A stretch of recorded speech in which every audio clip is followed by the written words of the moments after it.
नमस्कार दोस्तों। रावण की बहू सती सुलोचना। सुलोचना वासुकी नाग की पुत्री और लंका के राजा रावण के पुत्र मेघनाद की पत्नी थी। लक्ष्मण के साथ हुए एक भयंकर युद्ध में मेघनाद का वध हुआ। उसके कटे हुए शीश को भगवान श्री राम के शिखर में लाया गया। अपने पति की मृत्यु का समाचार पाकर सुलोचना ने अपने ससुर रावण से राम के पास जाकर पति का शीश लाने की प्रार्थना की, किंतु रावण इसके लिए तैयार नहीं हुआ। उसने सुलोचना से कहा कि वह स्वयं राम के पास जाकर मेघनाद का शीश ले आए, क्योंकि राम पुरुषोत्तम है। इसीलिए उनके पास जाने में तुम्हें किसी भी प्रकार का भय नहीं करना चाहिए। रावण के महापराक्रमी पुत्र इंद्रजीत उपनाम मेघनाद का वध करने की प्रतिज्ञा लेकर लक्ष्मण जिस समय युद्ध भूमि में जाने के लिए प्रस्तुत हुए, तब राम उससे कहते हैं कि लक्ष्मण, रण में जाकर तुम अपनी वीरता और रण कौशल से रावण पुत्र मेघनाद का वध कर दोगे, इसमें मुझे कोई संदेह नहीं है। परंतु एक बात का विशेष ध्यान रखना कि मेघनाद का मस्तक भूमि पर किसी भी प्रकार न गिरे, क्योंकि मेघनाद एक नारी व्रत का पालक है और उसकी पत्नी परम पतिव्रता है। ऐसी साध्वी के पति का मस्तक अगर पृथ्वी पर गिर पड़ा तो हमारी सारी सेना का विध्वंस हो जाएगा और हमें युद्ध में विजय की आशा त्याग देनी पड़ेगी। लक्ष्मण अपनी सेना लेकर चल पड़े। समर भूमि में उन्होंने वैसा ही किया। युद्ध में अपने बाणों से उन्होंने मेघनाद का मस्तक उतार लिया, पर उसे पृथ्वी पर नहीं गिरने दिया। हनुमान उस मस्तक को रघुनंदन के पास ले आए। मेघनाद की दाहिनी भुजा आकाश में उड़ती हुई उसकी पत्नी सुलोचना के पास जाकर गिरी। सुलोचना चकित हो गई। दूसरे ही क्षण अत्यंत दुख से कातर होकर विलाप करने लगी, पर उसने भुजा को स्पर्श नहीं किया। उसने सोचा कि संभवतः यह भुजा किसी अन्य व्यक्ति की हो। ऐसी दशा में परपुरुष के स्पर्श का दोष मुझे लगेगा। निर्णय करने के लिए उसने भुजा से कहा, यदि तू मेरे स्वामी की भुजा है तो मेरे पतिव्रत की शक्ति से युद्ध का सारा वृतांत लिख दे। भुजा को दासी ने लेखनी पकड़ा दी। लेखनी ने लिख दिया कि प्राण प्रिय, यह भुजा मेरी ही है। युद्ध भूमि में श्री राम के भाई लक्ष्मण से मेरा युद्ध हुआ। लक्ष्मण ने कई वर्षों से पत्नी, अन्न और निद्रा छोड़ रखी है। वे तेजस्वी तथा समस्त देवी गुणों से संपन्न है। संग्राम में उनके साथ मेरी एक नहीं चली, अतः अंत में उन्हीं के बाणों से मेरा प्राणांत हो गया। मेरा शीश श्री राम के पास है। पति की भुजा लिखित पंक्तियां पढ़ते ही सुलोचना व्याकुल हो गई।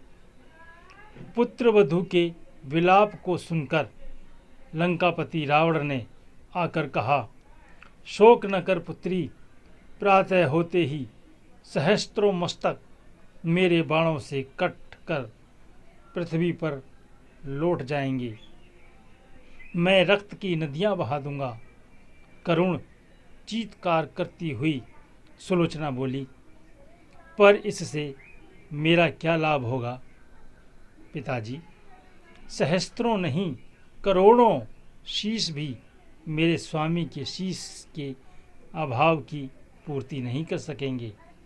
सुलोचना ने निश्चय किया कि मुझे अब सती हो जाना चाहिए, किंतु पति का शव तो रामदल में पड़ा है, फिर वह कैसे सती होती? जब अपने ससुर रावण से उसने अपना अभिप्राय कहकर अपने पति का शव मंगवाने के लिए कहा, तब रावण ने उत्तर दिया, देवी, तुम स्वयं ही रामदल में जाकर अपने पति का शव प्राप्त करो। जिस समाज में बाल ब्रह्मचारी हनुमान, परम जितेंद्रिय लक्ष्मण तथा एक पत्नी व्रता भगवान श्री राम विद्वान हैं, उस समाज में तुम्हें जाने से डरना नहीं चाहिए। मुझे विश्वास है कि इन स्तुत्य महापुरुषों के द्वारा तुम निराश नहीं लौटाई जाओगी। सुलोचना के आने का समाचार सुनते ही श्री राम खड़े हो गए और स्वयं चलकर सुलोचना के पास आए और बोले, देवी, तुम्हारे पति विश्व के अन्यतम योद्धा और पराक्रमी थे। उनमें बहुत से सद्गुण थे, किंतु विधि की लिखी को कौन बदल सकता है? आज तुम्हें इस तरह देखकर मेरे मन में पीड़ा हो रही है।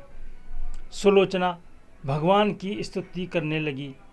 श्री राम ने उसे बीच में ही टोकते हुए कहा, देवी, मुझे लज्जित न करो। पतिव्रता की महिमा अपार है, उसकी शक्ति की तुलना नहीं है। मैं जानता हूँ कि तुम परम सती हो। तुम्हारे सतीत्व से तो विश्व भी थर्राता है। अपने स्वयं यहाँ आने का कारण बताओ कि मैं तुम्हारी किस प्रकार सहायता कर सकता हूँ। सुलोचना ने अश्रुपूरित नयनों से प्रभु की ओर देखा और बोली, राघवेंद्र, मैं सती होने के लिए अपने पति का मस्तक लेने के लिए यहाँ पर आई हूँ। श्री राम ने शीघ्र ही ससम्मान मेघनाथ का शीश मंगवाया और सुलोचना को दे दिया। पति का छिन्न शीश देखते हुए सुलोचना का हृदय अत्यधिक द्रवित हो गया। उसकी आंखें बड़े जोरों से बरसने लगीं। रोते रोते उसने पास खड़े लक्ष्मण की ओर देखा और कहा, सुमित्रा नंदन, तुम भूल कर भी गर्व मत करना कि मेघनाथ का वध आपने किया है। मेघनाथ को धराशायी करने की शक्ति विश्व में किसी के पास नहीं थी। यह तो 2 पतिव्रता नारियों का भाग्य था।